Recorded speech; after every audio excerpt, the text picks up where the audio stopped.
Friends, बरायबाय Bodo Job Info official YouTube channel आसा खालामो नोंथांमोना बयबो मोजां दङ। BTC upcoming results बबे मोनसे होग्रोगोन बेनि सायाव एनालाइज खालामगोन मानोना माखासे फर्मेलिटिस जोब्बाय आरो लोगोसे माखासेया सोलिगासिनो ongoing दा बेनि गेजेराव जों सावरायगोन आरो दिनै BTC फरेस्ट डिपार्टमेन्टनि बाइबा टेस्टआव मा सोंखो बेनि सायावबो नोंथांमोना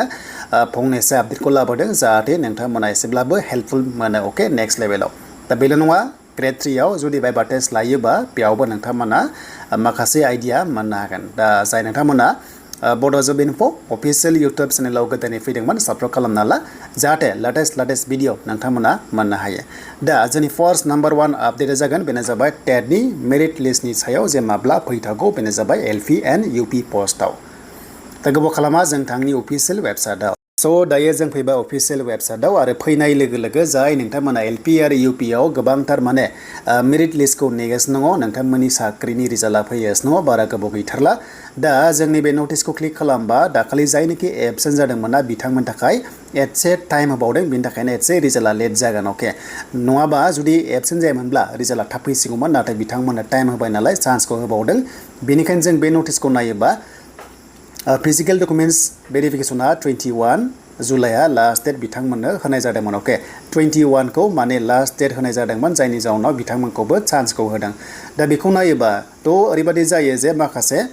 डाटा दिहुननायाव टाइम लाबावो अके स' बेखायनो जों मोनदों जे 21आ थांबाय दिनैहाय हमना ला 22 जाबाय अके दिनै आरो हमना ला 23 आरो 24 बे सानथामाव माखासे गोबां अफिसियेलि खामानि जानो हागौ बेखौ नायबा जों जास्ट 3 डेज गेप्स लाबाय 3 डेज गेप्स लायोबा नोंथांमोननि रिजाल्टआ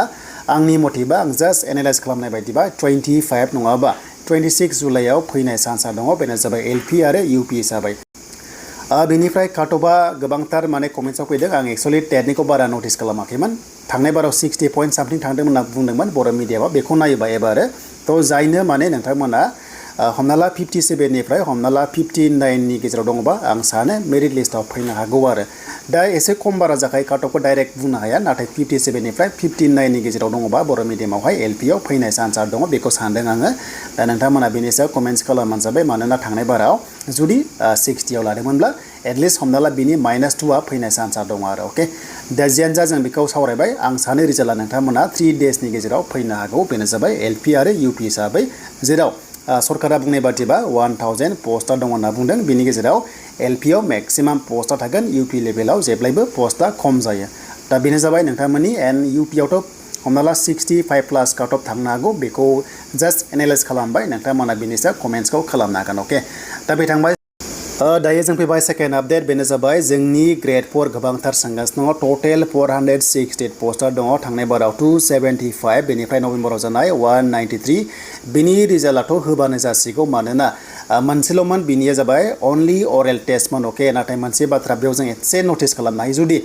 मार्टार्स फेमिलिखौ 3% रिजार्भेसन होदों नालाय किजाने बेयाव माखासे डाटा कालेक्शना एसे लेट जादों जानांगौ जायनि जाउनाव बिथांमोना रिजाल्टखौ होनो हाथ'वाखै मानोना बै समाव नटिसआव लिरनाय गैयामोन नालाय बेखायनो डाटा कालेक्शन खालामनायाव जेरावनोखि जोंनि बड'लेण्ड मुभमेन्टआव मार्टिस जानाय बिथांमोना 3% होदों नालाय जोबोद मोजां जादों बिथांमोना मोनखानांगौ दा बेखौनो बिथांमोना खालामगासिनो दं जानांगौ बेखायनो एसे लेट जाबाय जानांगौ नङाबाथ' थाब मोनसिगौमोन दा जियानो जा बिनि रिजाल्टआबो अनलि रिलिज खालामनानै पर्टेलाव फैसिगोन नालाय आरो मोनसे बाथ्रा जेब्ला बाइबा टेस्ट लादोंमोन ना अब्ला सासेयानो गासै 7 एबा 6 एबा गांबा गाहाम एडमिट मोनदोंमोन बेनिफ्राय बाइबा टेस्टआव अनलि 1 खौ लादोंमोन ना किजाने बेयाव पस्ट सिलेक्शन प्रिफारेन्सआव एसे टाइम लादों जानांगौ बिनि थाखायनो दासिमबो गवाखै बाट आंनि फोथायनाय बादिब्ला हमना ला बेबो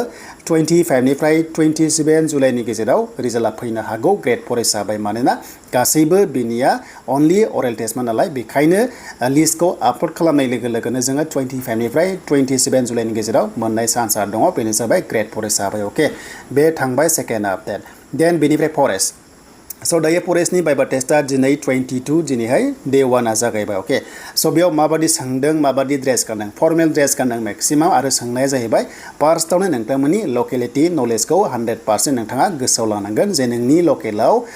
जिनोखि माखासे फेमासफोर जायगाफोर बा नामफोर बा जायखिजाया नलेजआ नोंनि लकेला थाथारनांगोन डिसिनिफ्राय जागायनानै जि दङ नोंथांमोना रोंथारनांगोन बे नाम्बार 1 पइन्ट अके देन बेनिफ्राय नोंथांमोननि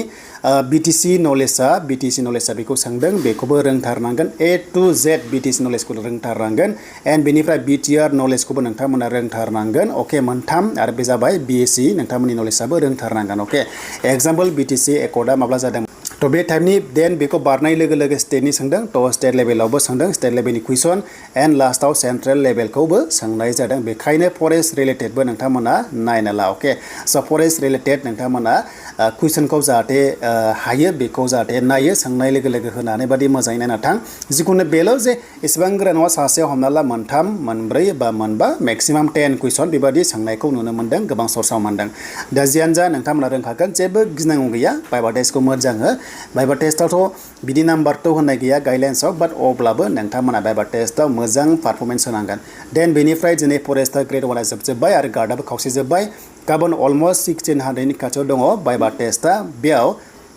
नोंथांमोननिया दिनै 22 आरो लोगोसे 23 जुलाइ अके तो बे जोबनाय लोगो लोगोनो हमना ला साननैसो गेप थानो हागौ अके दा जोंहा 23 आव जोब्बाय अब्ला 24 आरो 25 आव हमना ला खामानि मावनानै रिजाल्टआबो हमना ला 25 निफ्राय हमना ला 27 जुलाइनि गेजेराव फरेस्टआबो रिजाल्टआ फैनाय चान्सआ दङ मानोना गासैबो फर्मेलिटिसआ जोबनाय लोगो लोगोसो रिजाल्टखौ होनो हायो नालाय बेखायनो हमना ला 25 निफ्राय 27 जुलाइआव फैनाय चान्सआ दङ बेनो जाबाय फरेस्ट हिसाबै एन्ड बेनिफ्राय खायसे पस्टखौ जेबो बेबादि एनालाइज खालामनो हाथ'वाखै मानोना HS लेभेल दंबावो बेनिफ्राय डिग्री लेभेल दंबावो आरो BCDC दंबावो अके मेजर पस्टआनो दंबावो आरो बेयाव एक्चुअली भाइभा टेस्ट लिरनाय दङ गाइडलाइन्सआव अके भाइभा टेस्ट लिरनाय दङ दा बे भाइभा टेस्टखौ माब्ला लागोन बेखौथ' मिन्थिला नाथाय 15 आगस्टनि सिगां टाइमा दंबावो नालाय बेखायनो 15 आगस्टनि सिगां भाइभा टेस्ट लानानै एबा साख्रिखौहाय जिखुनु जाया 15 आगस्टनि सिगां होनांगोन नङाबा 15 आगस्टनि उनावहाय इलेक्सननि MCC नांबाथाय साख्रि होनो हानाय नङा अके थ' बेखायनो 15 आगस्टनि सिगां आसा खालामनायो 100% आसा खालामदों दा जियानो जा गोबां केन्डिडेट्स नेगासिनो दङ थार्ड ग्रेड रिजाल्टखौ जियानो जा बेखौ आपडेट मोनथ'वाखै नाथाय फरेस्ट BTC बेनिफ्राय टेट आरो ग्रेड 4आ आंनि एनालाइज मथेबा रिजाल्टआ फैग्रोनाय चान्सआ दङ दा नोंथांमोना मा कमेन्ट्स खालामबानो जाबाय बिनि सायाव दा जियानो जा फरेस्टनि जिनोखि गाबोन भाइभा टेस्ट होनो गोनां दङ नोंथांमोना मोजां होदो बेनो फाइनाल स्टेज आरो बे जोबनाय लोगो लोगोनो माखासे सिजिल खालामनानै रिजाल्टखौ होनाय चान्सआ दंसै बेनो जाबाय फरेस्टआव टटेल पस्टआ 414 बेनि गेजेराव गार्डआव 330 दङमोन आरो ग्रेड 1आव 84 पस्टआ दङमोन अके दा बेखिनियानो दासिमनि आपडेटआ एन्ड नेक्स्टआव लोगो मोनगोन आरो जायफ्रा बड' जब इनफो अफिसियेल इउटुब चेनेलखौ दा साबस्क्राइब खालामना ला जाहाथे लेटेस्ट भिडिअ नोंथांमोना मोननो हायो